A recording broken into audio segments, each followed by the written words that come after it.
My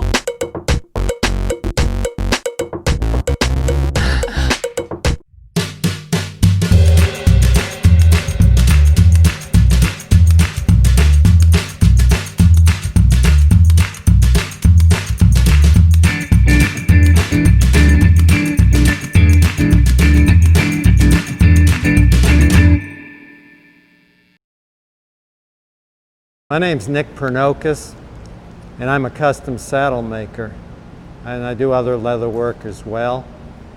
I brought a few of my projects here today that hadn't gone out yet. I'm located in Stephenville, Texas, and I've been there since the 1980s. I started in high school because I wanted to be a cowboy, and I got a Tandy leather kit, and I started making belts, and they weren't very pretty or anything, but it was a start, and then I put it away for a while. When I graduated from Tarleton State University, I was rodeoing and I needed something to make a little extra money with. So I went to work for Calvin Allen Saddlery in Dublin, Texas.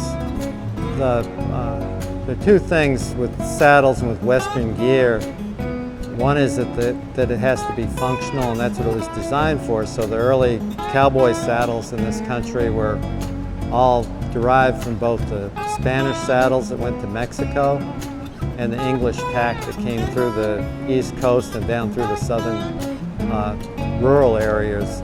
And those two met in the West, and it changed the Mexican saddle. Myself, I'm what they call a performance saddle maker.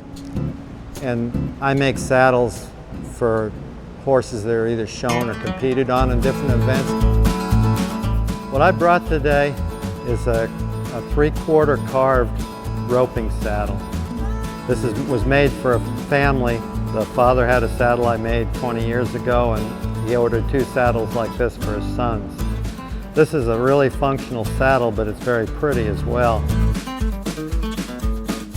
Years ago, I did a newspaper interview, and they asked me if I was an artist, and I said, no, I'm a designer, because I'm really a mechanic. I had to get the saddle tree, which is the wood frame the saddle's built on, and I had to go from there and build a saddle that would work and work on a reining horse or a roping horse, which are my specialties. And they're both completely different saddles other than they're both Western saddles. Then I do the artwork on top of that. Because it's a roping saddle, the front, the pommel is low to put the rope close to the horse's back. The saddle is built in the old Fort Worth style. One of my nicer saddles takes about a month to build, and one piece about this size here might take me 8 hours to actually, from the time I wet the leather and I draw the picture on it till I get done carving it, it's about 8 hours. So you can extrapolate that over probably 6 or 8 areas on a saddle that size, and you can see how much time just in the artistic work that you have. I'm sure people have tried the beanbag chair on the back of a horse. There's always something new coming out every year. There are 2 or 3 new things that are supposed to revolutionize the way a saddle fits a horse and works on a horse. If they ever do come out with a better way of doing it, I'm on board, but I don't want to be the first guy to try it. If you want to judge the quality of a piece of leather work or a saddle, the stitching should be nice around the edges. It should be uniform. The edges of the leather, where there's an exposed edge, they should all be smooth. Everything should have a clean, finished look on a saddle or any leather work.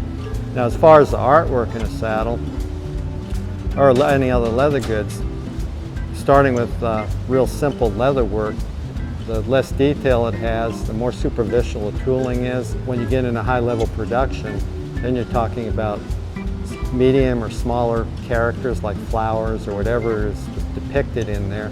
The scroll work is pretty, and the curves look real pleasing to your eye. They don't look jagged. It looks like everything flows.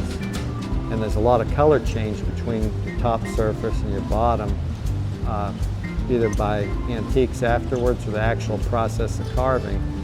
And that creates a different, it makes it look more three-dimensional.